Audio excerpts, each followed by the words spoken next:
বৌমা, জি আব্বা। কি কি কি কি দেখতেছিলে এত সময়? না, ওই দেখতেছিলাম কি ওই যে বাড়ির ওই বিড়ালটা কোন দিকে গেল তাই। আরে না না না না, আমি টের পেয়েছি তুমি কি দেখতেছিলে সেটা আমি টের পেয়েছি। আমার বোঝার কোনো অসুবিধা হচ্ছে না। আসলে কারণটা কি বলো তো? আসলে কি আব্বা, আপনি যখন বুঝাই ফেলছেন, হুম। সত্যি কথাটা আজকে বলি, ঠিক আছে? ওই যে আপনারে না আমার খুব ভালো লাগে। আপনি যেরকম উচ্চ লম্বা হ্যান্ডসাম দেখতে, আবার কি সুন্দর শরীর স্বাস্থ্য, আপনারে তো আমার সে প্রথম থেকেই ভালো লাগে। যেদিন আপনার ছেলের বউ করতে গেছিলেন ওই যে বিয়ের কথা নিয়ে, আমার সেদিনের থেকেই আপনার ছেলের চেয়ে আপনারে বেশি ভালো লাগছে।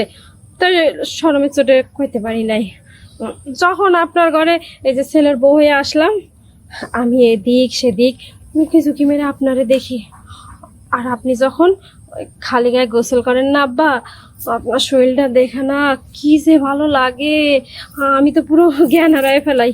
আব্বা, আপনারে না আমি খুব পছন্দ করি, খুব ভালোবাসি, আপনার ছেলের চেয়েও বেশি। ওখানে আপনি কন, আমি কি করব আর? বুঝতে পেরেছি বৌমা, বুঝতে পেরেছি। মানে আমার বৌমার আমার জন্য খুব দরদ, মানে আমার মনে লেগেছে। এই তো লাগতেই পারে, মানুষের চোখে মানুষকে ভালো লাগতেই পারে, ওটা আমি মেনে নিলাম। কিন্তু এত বড় ভালোবাসো তুমি আমাকে।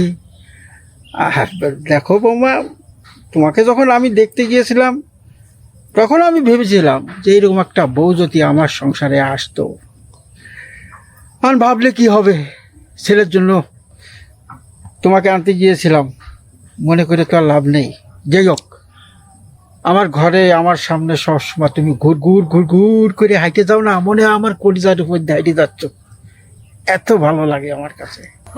তাই শ্বশুর আব্বা, আমার যখন আপনার এত পছন্দ, আর আপনারও যখন আমার এত পছন্দ, এত ভালো লাগে, তো আমাকে দুইজনের ভালো লাগা থেকে একটা ভালোবাসা হইতে পারে না?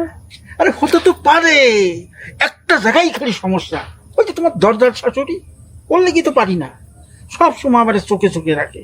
হ্যাঁ, শুনেন শ্বশুর আব্বা, আপনি করেন কি, আপনার ছেলেরে আর ওই আমার শাশুড়ি মানে আপনার বউরে ওই মামা বাড়ি পাঠায় দেন কয়দিনের জন্য। কারণ কি যে মামাকে বাড়িতে দেখা শুনে আয়, আর কিছু আম কাঁঠাল টাঠাল পাকছে নাকি নিয়ে আয়, তারপর আপনি আর আমি মনের ইচ্ছা পূরণ হবে। বৌমা, কি করবো তোমারে, তুমি এইখানে না শাশুড়ি দেখো, আরে না না, তুমি তো বুদ্ধিটা দিছো না আইডিয়াটা, একদম সঠিক আইডিয়া দিছো।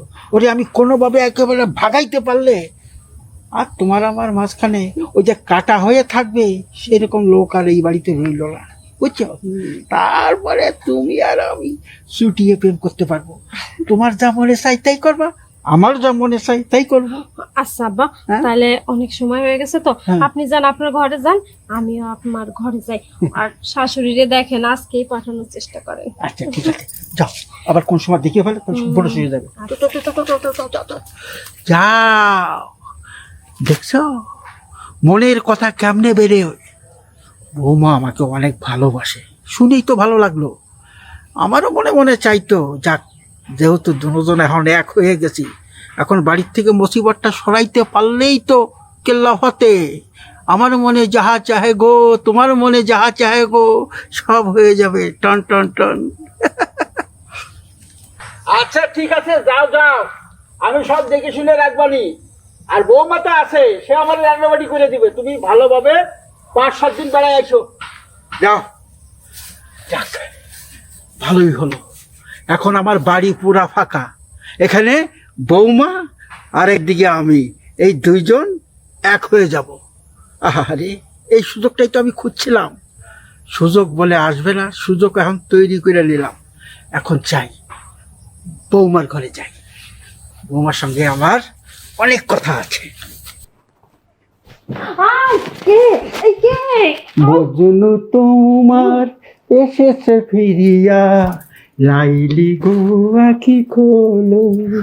শ্বশুর আব্বা, আপনি এইভাবে এসে ধরছেন, দরজা খোলা গান গাচ্ছেন, শাশুড়ি টের পাইলে ভর্তা করবো। এখন কেউ নাই বাড়িতে, সবাই চলে গেছে 7 দিনের জন্য। তার মানে হ্যাঁ। আমি আপনারে বলছি আর আপনি অমনি শাশুড়ি আমারে পাঠিয়ে দিচ্ছেন? পাঠিয়ে দিয়েছি। আর আমার স্বামী আর আপনার ছেলে কই? ও চলে গেছে ওর মাকে নিয়ে একসঙ্গে 7 দিনের ভিতরে কেউ আসবে না। আর দরজা খোলা থাক আর বন্ধ থাক, কোনো সমস্যা নেই। আপনি না শোনো। পাগল আছেন। আই বসেন, আপনি তো কষ্ট করে আসছেন, দাঁড়ায় আছেন যে। শোনো, এখন আমাদের আর কোনো বাধা রইল না, কেউ দেখারও কোনো মানুষ নেই এই বাড়িতে যে আমরা কি করছি না করছি। এখন তোমার আর আমার মধুর মিলন হতেই থাকবে। কি কোন শ্বশুর আব্বা, আপনি সত্যি সত্যি আমি একবার মুখ দিয়ে উচ্চারণ করছে সেই কাজটা করছেন? তার মানে আপনি মানে এত ভালোবাসেন। ইস, যদি আপনার ছেলের জায়গা আপনি হইতেন না, ভালো আমাকে সংসারটা অনেক সুন্দর হইতো। আব্বা, ওই যে শোনেন না, আমার একটা আবদার ছিল আপনার কাছে। কি আবদার তুমি বলো, এখন নির্ভয় বলো, বাড়িতে কেউ নেই। আমি তো দেখতে শুনতে অনেক সুন্দরী, এই জন্য তো আপনি আপনার ছেলের বউ করে আনছেন, সত্যি না? আর হচ্ছে আমি তো লেখাপড়াও অনেক জানি, আমি মাস্টার ডিগ্রি পাশ করা মেয়ে, এটাও তো সত্যি, তাই না? তাহলে আপনার যে জায়গা জমি আছে, দলিল পত্র, তারপরে অফিস গোডাউন ব্যবসার যে ইয়েগুলো, ওগুলা কিন্তু আপনি আমারই বুঝাই দিয়েন। আপনার ছেলে তো বলদ সলদ মানুষ, ও কিন্তু দেখে রাখতে পারবে না। তাই নাকি? আমি ওটা ভাবছিলাম যে বলদের হাতে তো সম্পত্তি দেওয়া যাবে না, যে কোনো সময় দুর্ঘটনা ঘটতে পারে। দেখা গেল আপনার ছেলেরা ভুলভাল খাওয়ায় পাড়ার দোকানের থেকে আর বন্ধুরা কিছু নিয়ে নিল।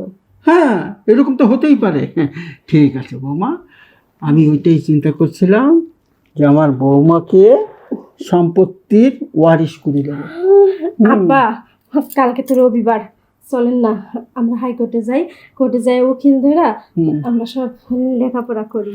ঠিক আছে, এখন আমাদের মধুর বাসর রাত হবে বৌমা, ঠিক আছে? আচ্ছা, তাহলে বসে আছেন কেন, আসেন কাছে আসেন। বৌমা একটু ভালো করে দেখি। সেই হয়তো দেখতেছেন আপনারা এখনো দেখা স্বাদ মেটে না, না? যত দেখি তত কবু স্বাদ মিটবে না গো, একদম মিটবে না। শ্বশুর আব্বা, আপনার ছেলের চেয়ে আপনি সব দিক দিয়ে একদম পারফেক্ট, রোমান্টিক, আরো অনেক সময় আদর করতে পারেন। তাই নাকি? হ্যাঁ, আমিও চাই সারাটা জীবন তোমাকে যেন এভাবে আদর করে যেতে পারি। আব্বা শোনেন, শুধু আদর করলে হবে, পেটে ভাত দিতে হবে না।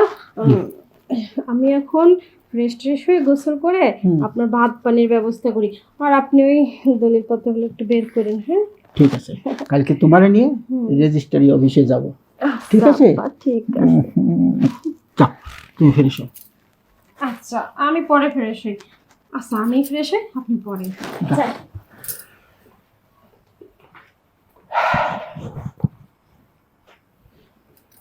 কত সুন্দর বৌমা আমার, পুরোটা খেয়াল তার আমার দিকে, অনেকটা ভালোবাসে, আমিও বাসি।